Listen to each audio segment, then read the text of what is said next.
Part 1. The Footage. The snow crunched under Kayla's knees, each movement sending shards of pain through her body.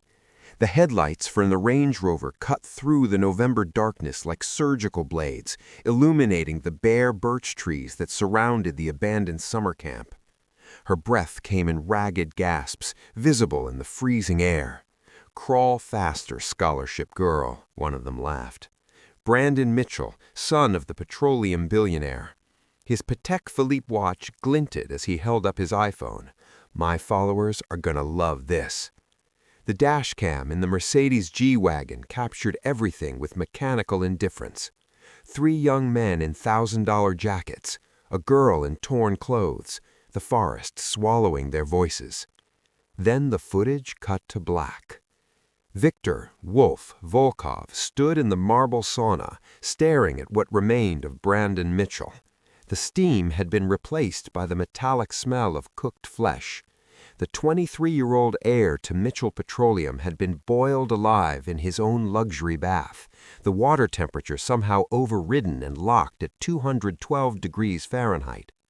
But that wasn't the worst part. A flash drive had been staple-gunned to the young man's forehead, 3 heavy-duty staples driven deep into the skull. On the Italian tile wall, written in blood that was still wet enough to drip, 1/3, "Watch me." Victor's hand trembled as he reached for the flash drive. Not from fear. He'd stopped feeling that emotion somewhere between his 8th year as a detective and his 1st year as a cleaner for Connecticut's elite families. The tremor came from something else. Recognition. He was 52 now, with gray stubble and eyes that had seen too much. His black Land Cruiser 100 sat outside the Mitchell estate in Fairfield County, its dashboard littered with empty Dunkin' cups and miniature vodka bottles. The kind of details that separate the professionals from the pretenders. Victor never drank the expensive stuff anymore. Plastic bottle vodka did the job just fine. Charles Mitchell Sr. sat in his home office, a room larger than most people's apartments. Floor-to-ceiling windows overlooked Long Island Sound. The old man's hands shook as he slid a metal briefcase across his desk. 200,000, cash. You find whoever did this to my son, and you make them disappear. His voice cracked. No police, no FBI, no one can know how Brandon died. Victor opened the case, counted the stacks of hundreds with practiced efficiency, then plugged the flash drive into Mitchell's laptop. The video was split screen. On the left, archival footage, grainy, a year old, a young woman, maybe 21 or 22, duct-taped to a chair in what looked like a basement. 3 men's voices slurred with expensive whiskey and entitlement. One of them poured boiling water on her shoulder. Her screams echoed off concrete walls. On the right side of the screen, recent footage. Brandon Mitchell in his sauna, realization dawning too late as the steam turned scorching. His hands beating against the glass door, which had somehow been locked from the outside. His skin turning lobster red, then something worse. The 2 videos were synced perfectly. As the girl on the left screamed from the boiling water, Brandon on the right screamed from his boiling bath. Victor's throat went dry. He knew that basement on the left side of the screen, the cracked concrete walls, the exposed pipes, the old Camp Sunshine sign barely visible in the background. He'd been there, once, a long time ago. "Can you find her?" Mitchell's voice brought him back. "Yeah, I can find her." What he didn't say, "I already know where to start looking." Part 2. The Ghost in the Machine. The Bronx at 2 a.m. was its own kind of purgatory. Victor's Land Cruiser rattled past burned-out streetlights and corner stores protected by iron gates covered in graffiti tags. He pulled up outside a building in Tremont, a 12-story brutalist nightmare from the 1970s that smelled like piss and broken dreams even from the outside. His contact, a data broker who went by Cypher, had given him an address, apartment 7F. The IP address that uploaded Brandon Mitchell's death video originated here. Victor checked his Glock 19, made sure the suppressor was tight, and headed inside.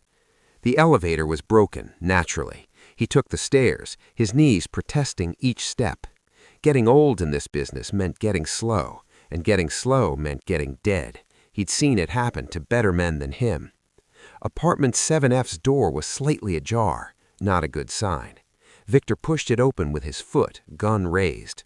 The apartment reeked of chemicals, meth probably, mixed with unwashed bodies and rotting food.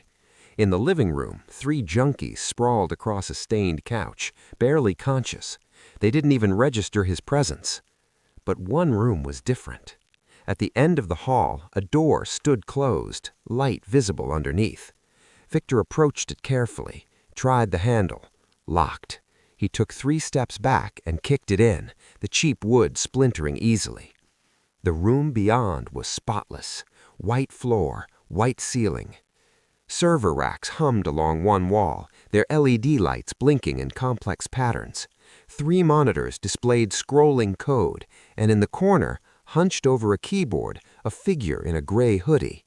Victor moved fast, grabbing the person's shoulder and spinning them around. His gun came up and stopped.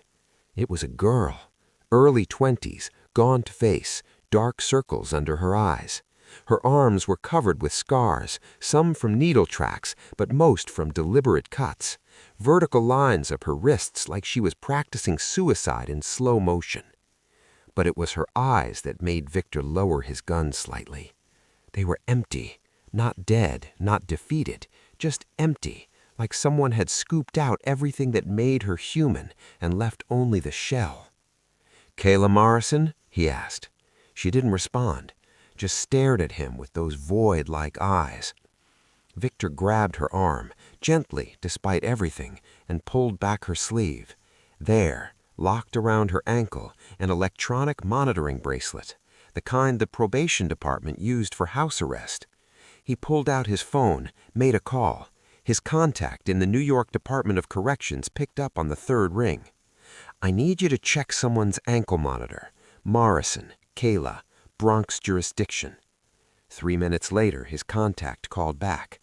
"She's been home all night, Wolf. GPS shows her in her registered apartment in East Harlem. Hasn't left in 6 months. She's on house arrest for possession with intent. Judge threw the book at her last June." Victor looked at the girl, then at the monitors showing code, then at the ankle monitor, then back at the girl. "That's impossible," he said quietly. "I'm looking at her right now in the Bronx." "Then you're looking at a ghost, my friend. According to the system, Kayla Morrison hasn't moved more than 50 feet from her registered address in 183 days. Victor hung up. He holstered his gun and sat down in the room's only other chair, facing Kayla across 3 feet of white linoleum. "Talk, now." For the first time, she smiled. It was the saddest thing Victor had ever seen. "I didn't kill Brandon Mitchell," she whispered. Her voice was hoarse, damaged. Then she guessed to her voice, "I didn't kill anyone." "Then who did?" She gestured at the monitors. "Them. All of them. Everyone who watched the video." "What video?" "The one from that night at Camp Sunshine. Brandon and his friends uploaded it to the dark web. They thought they were being smart, using Tor, covering their tracks." She laughed, a broken sound. "But the internet never forgets. Someone found it, shared it. It went viral in certain circles." She pulled up a browser window, a Telegram channel, 847,000 members. The header image was a still from that basement video, Kayla's face twisted in agony, with a red justice scale superimposed over her. "They call themselves the People's Court," continued Kayla. "After the video came out, people started organizing. They found out who Brandon and his friends were, started planning. I'm just the symbol, the face of their movement." Victor scanned through the messages, hundreds of posts per minute. People sharing Brandon's address, his routine, his security codes. Someone had posted blueprints of the Mitchell Estate sauna system. Another person explained how to override the electronic locks. It wasn't one person who'd killed Brandon Mitchell. It was a crowdsourced murder. "Jesus Christ," Victor muttered. "There's more," Kayla said. She pulled up another window, a list of names and addresses. Brandon wasn't the only one there that night. There were 2 others. Tyler Chen, his father's the police commissioner, and Jason Hartwell, his dad's a senator. Victor knew what was coming. "They're next, aren't they?" Kayla nodded. "Tyler's probably already dead." Jason, she checked her phone. Jason's at Club Apex in Manhattan right now. Birthday party. The People's Court posted his itinerary 3 hours ago. Victor was already moving toward the door. "Wait," Kayla called out. He turned. She was staring at him with those empty eyes again. "You look familiar. Have we met before?" Victor's hand trembled on the doorframe. "No," he lied. "Never." He left her there in that white room, surrounded by the humming servers and the weight of 847,000 people's rage. Part 3. The Club. Club Apex occupied the top 3 floors of a glass tower in Tribeca. The baseline from the main floor could be felt in your chest from the street.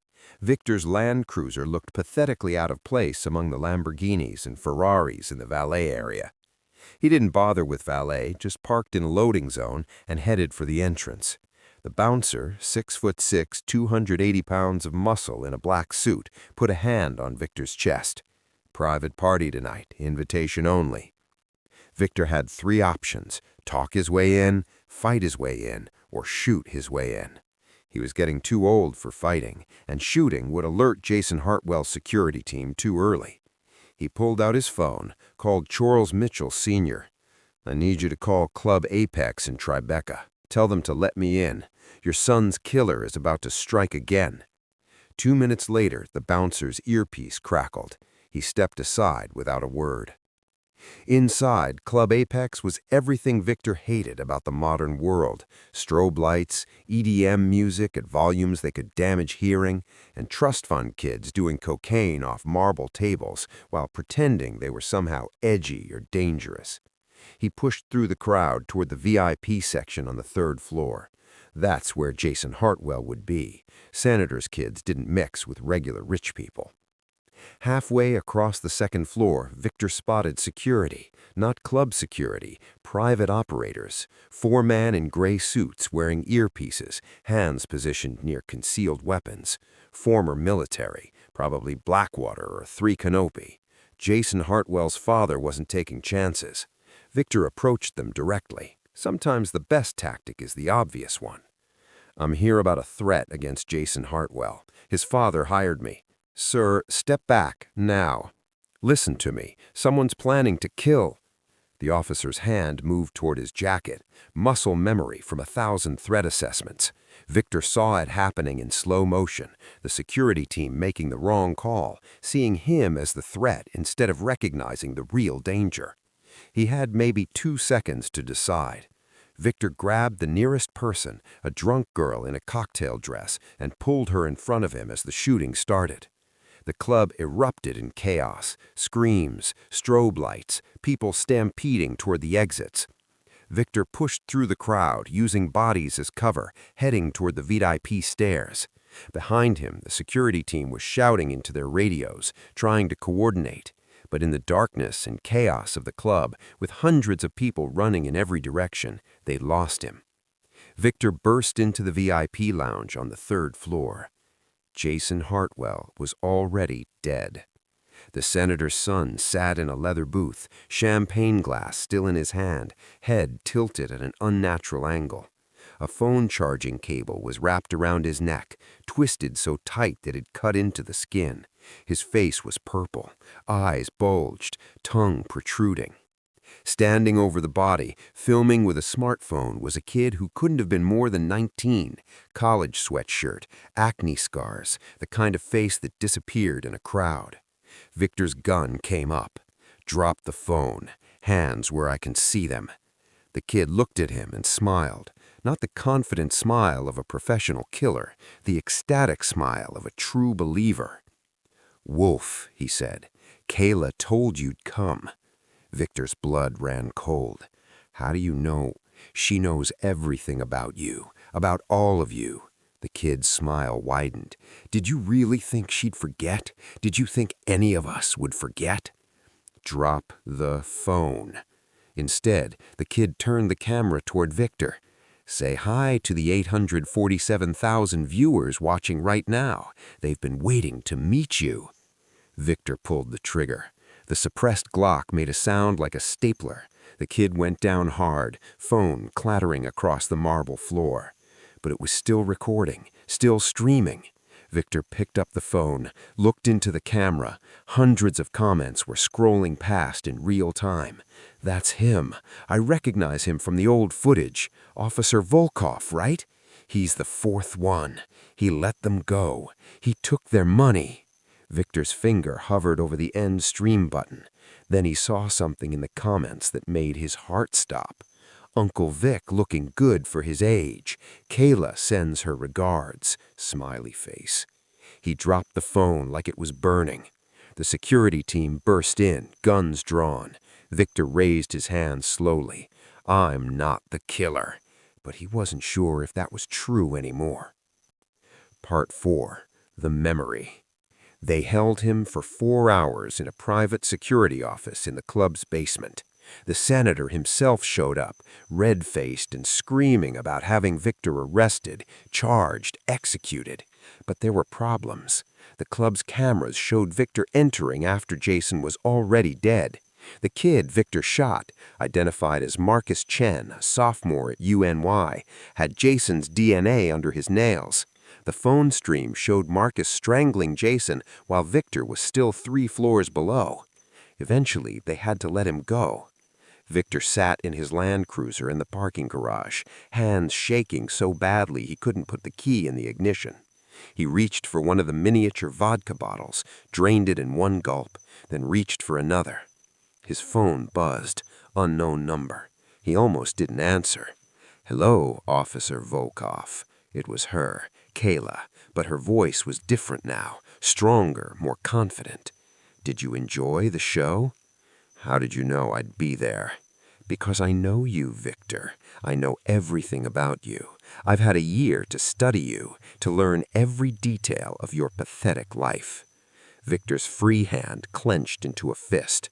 If you want me dead, just say where and when. She laughed. It wasn't nothing like the broken sound from the White Room. This was genuine amusement. I don't want you dead yet. I want you to understand first. Do you remember that night, November 15th last year? He did. God help him, he did. You were still a cop then, state police, working the night shift on Route 7. You pulled over a black Range Rover for speeding, 3 drunk kids in the front. And when you looked in the trunk, Victor closed his eyes. I was there, bound and gagged and bleeding. I looked right at you, Victor, right into your eyes. And you know what you did? I knew. Brandon gave you $5,000 in cash, and you closed the trunk. You told them to drive safely, and you went back to your patrol car and let them drive away. I didn't know what they were going to... Yes, you did. You saw me. You saw the blood. You saw the fear in my eyes, and you chose the money. Victor had no response. What could he say? She was right. They took me to Camp Sunshine. That old place had been abandoned for 20 years. No electricity, no heat. They had generators for their cameras. They wanted to make a snuff film, did you know that? Their own personal dark web content. Kayla, they spent 6 hours torturing me. 6 hours, recording everything. And when they finally got bored, you know what saved my life? Brandon's phone died. The video corrupted. They didn't get their ending, so they dumped me in the woods and drove away, figuring I'd freeze to death anyway. But you didn't. Victor opened his eyes. No. A homeless man found me the next morning. He called 911. I spent 3 months in the hospital, 4 reconstructive surgeries, PTSD, depression, nightmares every time I closed my eyes. I'm sorry. Sorry doesn't mean shit. She was screaming now. You want to know what happened next? The police investigated. They had my testimony. They had my injuries. They had partial video that Brandon accidentally uploaded to his cloud before deleting. You know what happened? Nothing. Brandon's father made a phone call. Tyler's father made a phone call. Jason's father made a phone call. Case closed. Evidence lost. Witnesses intimidated. Victor's phone beeped. A text message, an image attachment. It was a photo from a year ago. A traffic stop. A state police officer talking to 3 young men in a Range Rover. The officer's face was clearly visible in the headlights. Victor's face.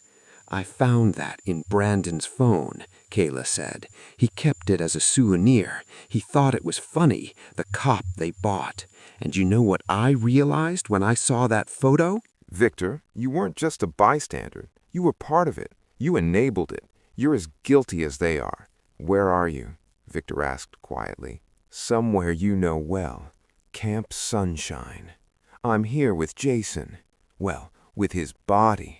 The people wanted all 3 of them in the place where it happened. Poetic justice, they call it. Victor's tactical mind kicked in despite the vodka and guilt. Jason's body is at the club. I just saw it. No, Victor, you saw a live stream. Marcus filmed it an hour before you arrived. What you saw wasn't happening in real time. It was a recording. The security team was so focused on the chaos you caused, they didn't notice me and 3 helpers carrying Jason's body out the back exit. She'd played him, played everyone. I'm coming there, Victor said. I know you are. I'm counting on it, because there's still one more person who needs to pay for what happened to me.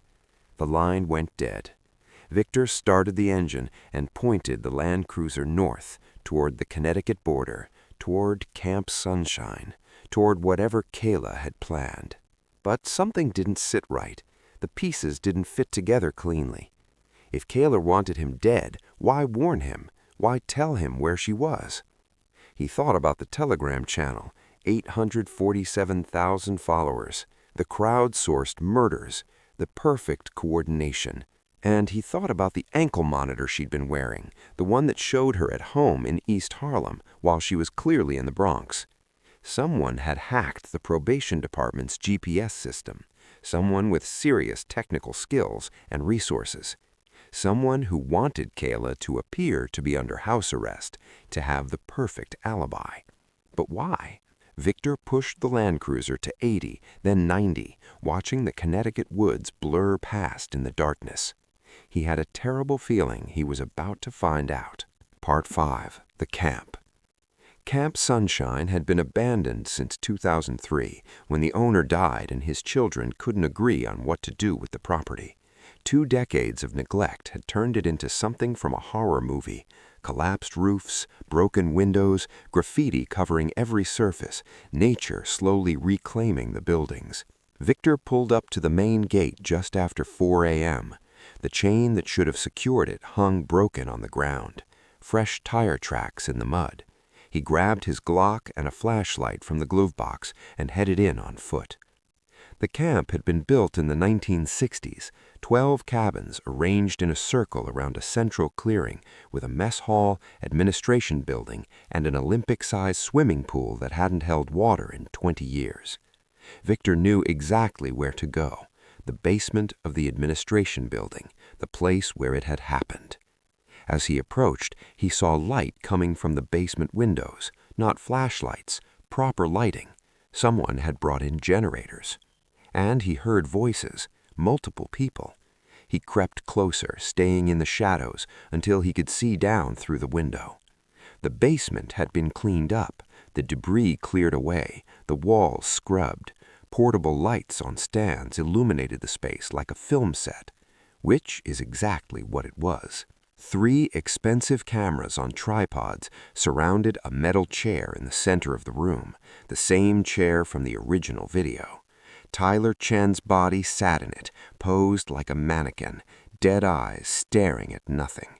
And standing behind the cameras, directing 2 men in black tactical gear, was Kayla Morrison. except she didn't look anything like the broken girl from the White Room. Her hair was styled, makeup applied professionally, she wore designer clothes, Saint Laurent jeans, a Balenciaga jacket, and most importantly, her eyes weren't empty anymore. They blazed with intelligence and purpose. Move the key light 3 inches left. I want his face partially shadowed, more dramatic that way. This wasn't a victim, this was a director. Victor felt his understanding of the situation shift entirely. Before he could process it, a voice spoke from directly behind him. "Hello, Officer Volkov." Victor spun, gun coming up, and he found himself staring at Jason Hartwell, very much alive. The senator's son looked nothing like the corpse Victor had seen at the club. No purple face, no bulging eyes. He was clean, healthy, smiling. "Surprised?" Jason asked. "Marcus did great with the prosthetics, didn't he? Film school really pays off." Victor's gun was shaking. "You're supposed to be dead. I'm supposed to be a lot of things. Dead, scared, sorry." Jason's smile widened. "But what I actually am is the smartest person you've ever met, and you're about to prove it." 2 men emerged from the shadows behind Jason, not the tactical guys from the basement. These were professional security contractors, ex-military. They had suppressed MP5s pointed at Victor's chest. "Drop the gun," one of them said. Victor had survived 40 years by knowing when he was beaten. The Glock hit the ground. "Good choice," Jason said. He picked up the gun, checked the magazine, then tucked it into his own waistband. "Now let's go meet your co-star. Kayla's been dying to see you again." They marched him down to the basement. Kayla looked up from her cameras as they entered, and her face lit up. "Victor, you made it. Right on time, too. We're about to start the finale." Victor's mind was racing, trying to piece it together. There was no people's court, no crowdsourced revenge. It was all you too. "Not quite," Jason said. He gestured to one of the cameras. "The People's Court is very real. 847,000 followers and growing. They believe Kayla is their avenging angel. They believe they're part of a movement. They donate money. God, do they donate money. Bitcoin mostly. Completely untraceable." "But they didn't kill Brandon or Tyler," Victor said slowly. "You did." "Technically, I hired people to kill Brandon and Tyler," Jason corrected. "These 2 gentlemen specifically, former Delta Force, very good at what they do, very discreet, very expensive." Kayla walked over to Victor, circling him like a predator. "You still don't get it, do you, Victor? Let me explain it simply. 1 year ago, I was a journalism major at Columbia with 200 followers on Instagram. Brandon, Tyler, and Jason were trust fund babies with the combined net worth of probably $3 billion. They tortured me for fun and uploaded it to the dark web," she continued. "When the cops did nothing, I realized something important. The only justice I was going to get is the kind I made myself." "So you teamed up with Jason, one of your attackers?" Victor asked. Jason laughed. "Attacked her? I saved her life. When Brandon and Tyler wanted to kill her and dump her the body, I'm the one who said no. I'm the one who dumped her in a place where someone would find her." "How noble," Victor muttered. "It was practical," Jason corrected. "See, I've known since I was 12 that I'm a sociopath, diagnosed and everything. My father spent a fortune on therapists to teach me how to fake empathy, and I learned something valuable. People with empathy are incredibly easy to manipulate." He walked over to Kayla, put his arm around her shoulders. She leaned into him comfortably. 6 months after that night, I reached out to Kayla through an anonymous account, told her I felt terrible about what happened, that I wanted to help get her justice. She was skeptical at first, naturally, but I'm very convincing about being convincing. "You used her," Victor said. "We used each other," Kayla corrected. "Jason needed to eliminate Brandon and Tyler. They were competition for his father's business empire, political liabilities. The senator's been planning to run for president in 2028. Can't have his son's friends getting arrested for kidnapping and torture. And you needed money," Victor guessed, "a platform, fame. I needed power, Kayla said. Real power. The kind that comes from controlling 847,000 people who would do anything I asked. Do you know what that's worth, Victor? Politically, financially? Jason picked up the thread. So we made a plan. Use Kayla's story to create a movement. Use that movement to justify killing Brandon and Tyler. Make it look like grassroots justice instead of calculated murder. Everyone wins, except Brandon and Tyler. They were going to end up dead or in prison anyway, Jason said with a shrug. Guys like that always do. We just accelerated the timeline. Kayla looked at Victor. And you, Victor, where do I fit into all this? Her smile disappeared. You, Victor, are the emotional core of our story. The corrupt cop who enabled it all. The system that failed me. When we're done here tonight, you'll be the face of everything wrong with America. I'm not going to confess to anything on camera. You won't have to, Jason said. He nodded to one of the contractors. The man pressed a button on a laptop. It showed the dashboard camera footage from that night a year ago. Victor pulling over the Range Rover. Brandon handing him cash. Victor closing the trunk without checking inside. We also have your bank records, Jason continued. $5,000 deposited the next day. Your tax returns showing you failed to report it. Your disciplinary file from the state police showing you were fired for excessive force 6 months later. We have everything we need to make you the villain. Victor's jaw clenched. So what's the plan? You kill me on camera? Make it look like suicide? God, no, Kayla said. We're not monsters. We're going to give you a choice. She walked over to a table and picked up 2 items. A gun, looked like a burner piece, untraceable, and a thick envelope. Option 1, you take this gun and this money, $500,000 by the way, and you disappear. New identity, new life. We'll stage your death here, make it look like you died in a confrontation with the final victim of the People's Court. You get to live, we get our ending. And option 2? Option 2 is we do this the hard way. We have enough evidence to destroy your life legally. Prison time for corruption, accessory to kidnapping, obstruction of justice. You'll die in a cell. Victor looked at the gun and the money, then at Kayla, then at Jason. These two had played everyone perfectly. The victims' families, the police, 847,000 online followers. They turned tragedy into profit, pain into power, and they'd almost gotten away with it. Almost. Before I decide, Victor said slowly, I need to know one thing. That night, when you dumped Kayla in the woods, was that really mercy, Jason, or did you already have this plan forming? Jason's smile was answer enough. You needed her alive, Victor continued, pieces falling into place. A dead victim is just a statistic. A living victim with scars and PTSD and a compelling story. That's movement. That's power. Very good. For a corrupt cop, you're reasonably intelligent. And the ankle monitor, Victor said to Kayla. You were never really under house arrest, were you? You hacked the system to create an alibi, while Jason's contractors did the actual killing. Columbia's computer science program is very thorough, Kayla agreed. So what happens after this? You two run your fake justice movement, collect donations, maybe expand to other cases? Other cases, other victims, other villains, Jason confirmed. There's a lot of injustice in America, Victor. A lot of people looking for heroes. And thanks to modern technology, it's easier than ever to give them what they want. And when people find out you're a fraud, Victor asked. They won't, Kayla said confidently, because the story is too good.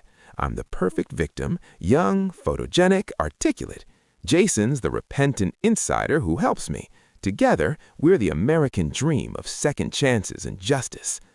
Besides, Jason added, people don't want truth, they want narrative. They want to believe the world makes sense, that bad people get punished, that victims get vindicated. We're just giving them what they want. Victor thought about the 847,000 people following Kayla, people sending their money, their support, their belief in justice, all of it built on lies and manipulation. He thought about Brandon and Tyler dead because they were inconvenient to Jason's ambitions. He thought about his own choices, taking that money, closing that trunk, looking away. "Okay," he said finally. "I'll take the money." Kayla smiled with relief. Jason nodded to his contractors, who lowered their weapons slightly. "Smart choice," Jason said. "Now we just need to stage your—" Victor lunged, not at Jason or Kayla, at the nearest camera. He grabbed it off its tripod and smashed it on the concrete floor.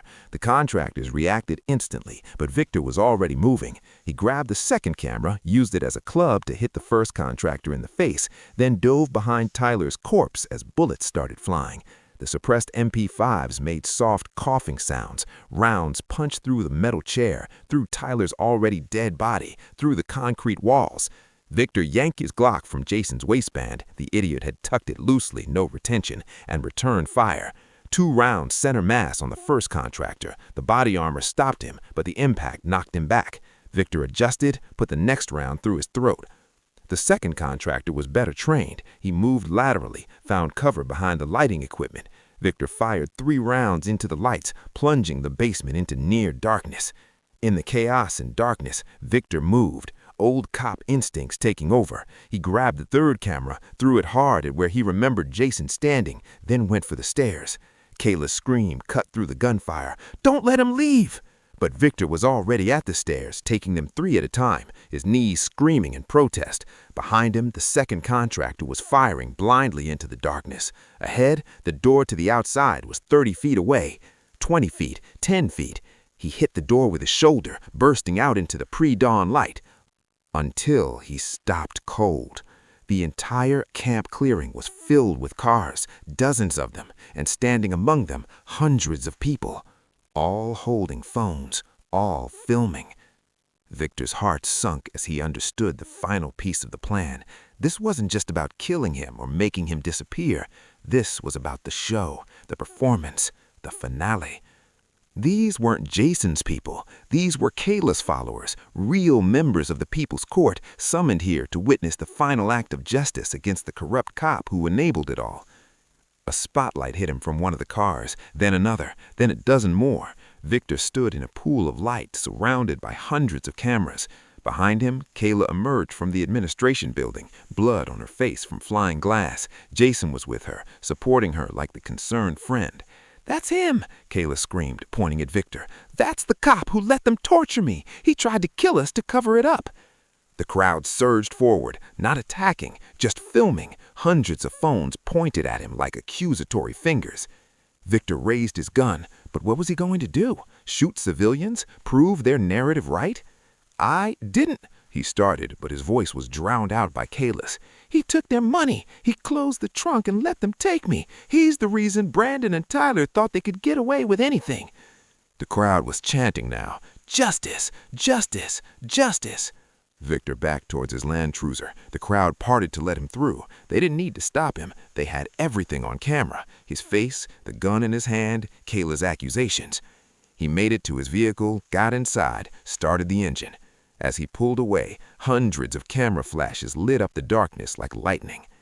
He drove 3 miles before he had to pull over and vomit. Jason's father's poll numbers jumped 15 points. Everyone won, except the truth. When the 4th day, Victor's burner phone rang. He almost didn't answer. Only 12 people had this number, and half of them were dead. "Yeah? Officer Volkov?" A woman's voice, young, nervous. "My name is Sarah Chen. I was Marcus Chen's sister." Marcus, the kid who'd supposedly killed Jason at the club, the NYU film student. "What do you want?" Victor asked. "To tell you the truth, before they kill me too." Victor sat up. "What are you talking about?" "Marcus didn't kill anyone. He was a patsy. Jason paid him $50,000 to act in what he called a viral social experiment video. Marcus thought it was fake. He thought the body was a dummy. They showed him how the prosthetics worked and everything." "Why are you telling me this?" "Because Marcus is dead. Real dead. They found him in his apartment yesterday. Suicide. Pills. But Marcus was terrified of drugs. He wouldn't even take Advil." Victor's blood ran cold. "They're cleaning up loose ends. The 2 contractors who were at the camp, Both died in a car accident in Jersey 2 days ago. The guy who did Kayla's computer hacking found dead this morning. Overdose. Jesus Christ. I made copies of Marcus's text messages with Jason, the contracts, the payment records, everything. Her voice was shaking. I'm uploading them to a secure server and sending you the link. Please, you have to expose them. You have to. The line went dead. Victor stared at his phone, tried calling back, no answer. 3 hours later, the news reported a tragic accident. Sarah Chin, 24, killed in a subway accident.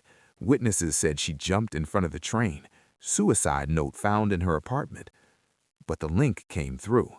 Victor opened it on a secure browser, downloaded everything, months of text messages between Jason and Marcus, detailed planning documents, wire transfer records, contracts with the security contractors, even footage from a planning meeting where Jason explained the whole scheme.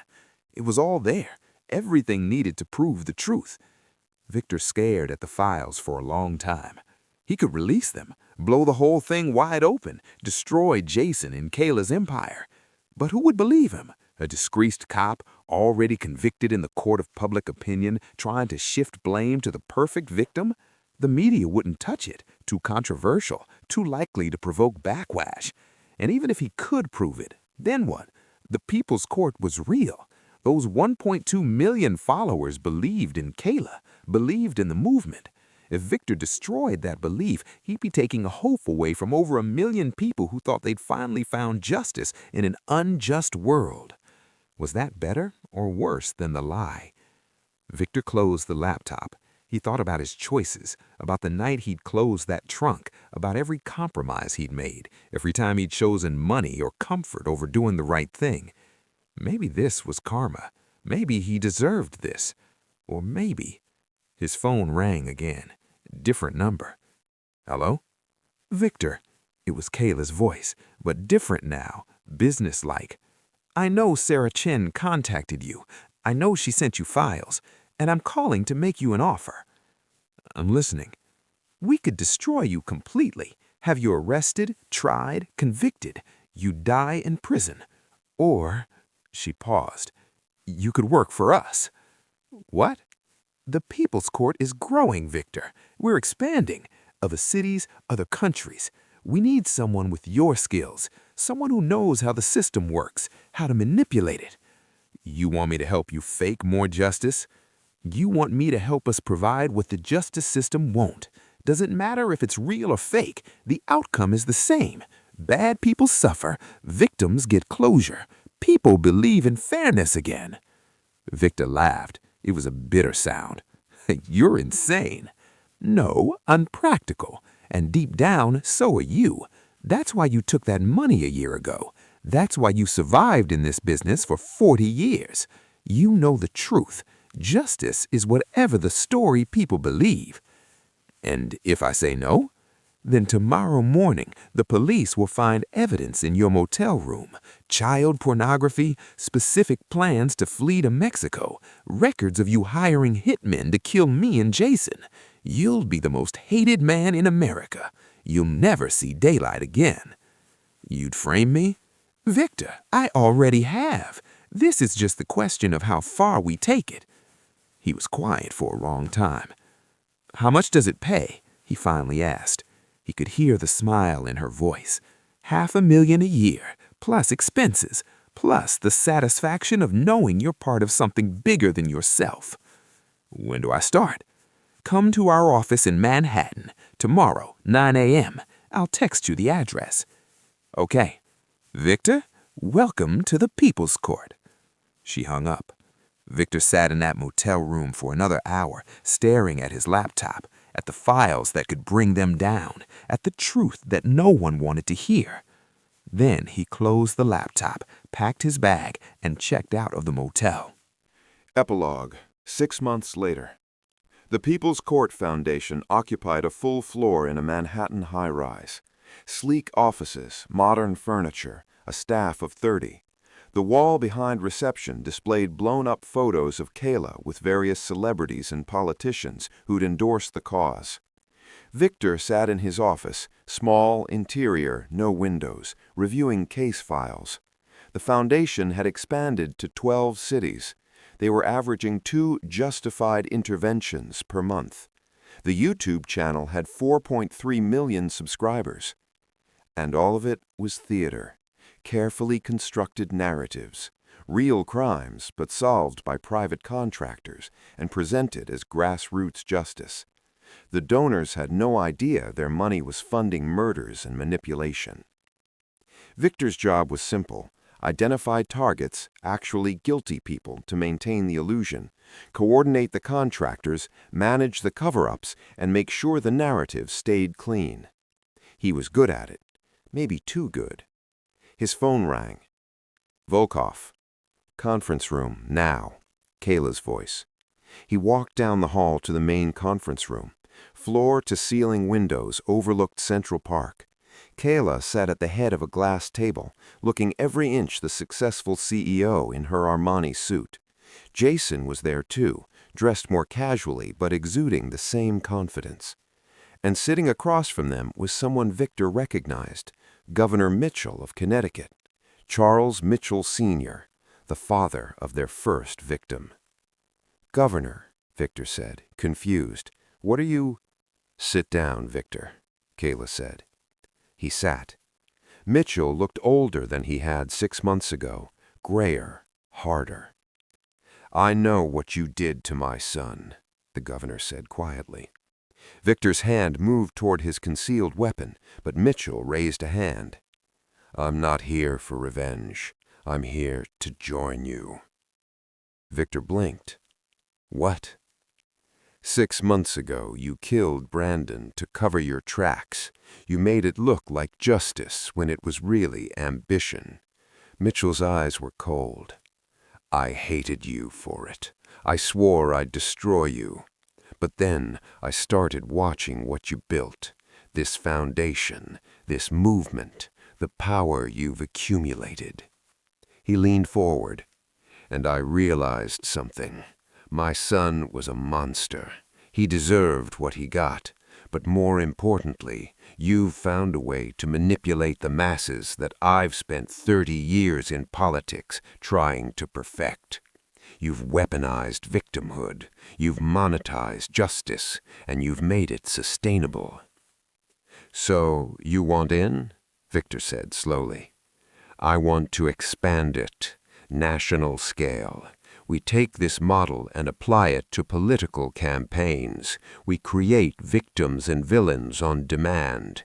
We control the narrative. We decide who gets elected and who gets destroyed." Kayla was smiling.